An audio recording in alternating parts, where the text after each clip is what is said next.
परवादेश की में अब बात उस चक्रव्यूह की जिसमें नेतन्याहू बुरी तरह से फंस गए हैं। ईरान और अमेरिका में 19 जून को एमओयू पर साइन होने जा रहे हैं, लेकिन एमओयू में जो शर्तें फाइनल हुई हैं उससे इजराइल की हर उम्मीद पर पानी फिर रहा है। ईरान में नेतन्याहू की जो भी लक्ष्य थे उनमें से एक भी पूरे नहीं हुए हैं। यही वजह है कि नेतन्याहू और उनके मंत्री भड़क गए हैं। इजराइल ने न सिर्फ एमओयू का विरोध किया है बल्कि फिर से जंग छेड़ने की धमकी भी दी है।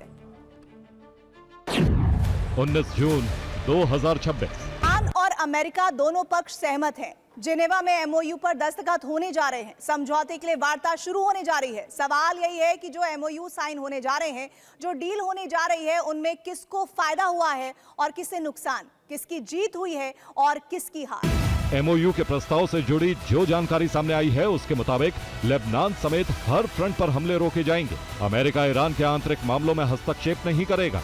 अमेरिका स्ट्रेट ऑफ हॉर्मुज से नाकाबंदी हटाएगा। ट्रंप ईरान के आसपास मौजूद अपनी सेना को हटाएंगे। ईरान पर लगाए गए सभी तरह के प्रतिबंध हटाए जाएंगे। पुनर्निर्माण के लिए ईरान को 28,39,000 करोड़ रुपए मिलेंगे। वार्ता के दौरान अमेरिका न तो क्षेत्र में सेना बढ़ाएगा और न ही ईरान पर नए प्रतिबंध लगाएगा। ईरान की सीज की गई संपत्तियां वापस की जाएंगी। ईरान 30 दिनों में अपने हिसाब से स्ट्रेट ऑफ हॉर्मुज को खोलेगा। 60 दिनों में अमेरिका और ईरान बातचीत के जरिए परमाणु समझौता करेंगे। ईरान परमाणु हथियार नहीं बनाने की प्रतिबद्धता जाहिर करेगा। अंतिम समझौते को संयुक्त राष्ट्र सुरक्षा परिषद मंजूरी देगा।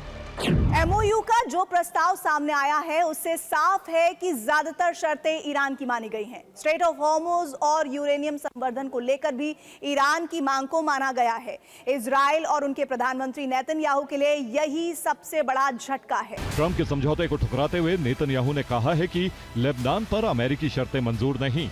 इजरायली सेना लेबनान से नहीं हटेगी। इजराइल हिजबुल्लाह पर हमले जारी रखेगा। राष्ट्रीय सुरक्षा मंत्री बेन गुईर ने कहा है कि ट्रंप का समझौता इजराइल पर लागू नहीं होता। इजराइल अमेरिका का गुलाम देश नहीं। ट्रंप का समझौता हमें मंजूर नहीं। ईरान के साथ ये समझौता न सिर्फ इजराइल बल्कि पूरी दुनिया के लिए बुरा है। डील में ऐसा क्या है जिससे नेतन्याहू और उनके मंत्री बौखलाए हुए हैं? अब इसे समझने की जरूरत है।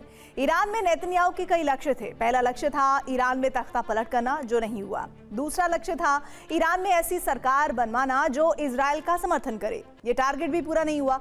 तीसरा लक्ष्य था ईरान के यूरेनियम संवर्धन पर पूरी तरह से रोक लगाना, लेकिन ट्रंप ने कह दिया कि ईरान ऊर्जा जरूरतों के लिए यूरेनियम संवर्धन करता रहेगा। इसका मतलब ये हुआ कि नेतन्याहू का ये लक्ष्य भी पूरा नहीं हो पाया। एमओयू में जो शर्तें फाइनल की गई हैं उसके मुताबिक न तो इजराइल के बैलिस्टिक मिसाइल मिशन पर ब्रेक लग रहा है और न ही ईरान अपने प्रॉक्सी संगठनों को मदद रोकने पर राजी हुआ है।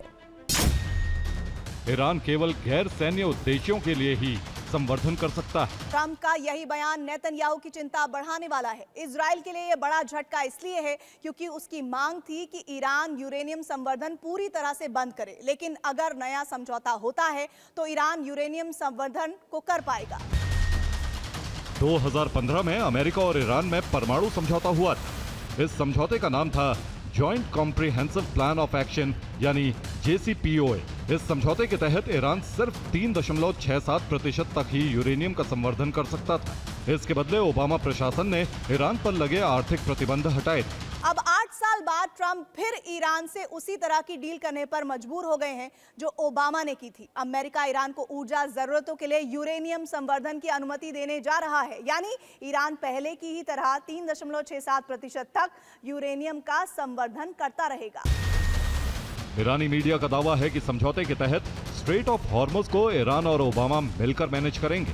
एमओयू के प्रस्ताव में आखिर वक्त जो बदलाव किया गया उसके मुताबिक ईरान 60 दिनों तक, यानी जब तक समझौते के लिए वार्ता होगी तब तक स्ट्रेट ऑफ हॉर्मुज से गुजरने वाले जहाजों से फीस नहीं वसूलेगा। 60 दिनों के बाद स्ट्रेट ऑफ हॉर्मुज से आने जाने वाले जहाजों से ईरान टोल वसूलना शुरू कर देगा। सवाल यह है कि अमेरिका और ईरान जो डील करने जा रहे हैं वो इजराइल को मंजूर नहीं है। अब आगे क्या होगा? क्या समझौते की वार्ता को डिरेल करने के लिए नेतन्याहू लेबनान पर हमला करेंगे? इस वार्ता की आशंका इसलिए बढ़ जाती है क्योंकि इजराइल ने साफ कर दिया है कि गाजा और लेबनान से सेना नहीं हटाएगा, देश की सुरक्षा के लिए हमले भी करेगा। तो क्या नेतन्याहू लेबनान पर हमला कर ट्रंप से बगावत करने जा रहे हैं?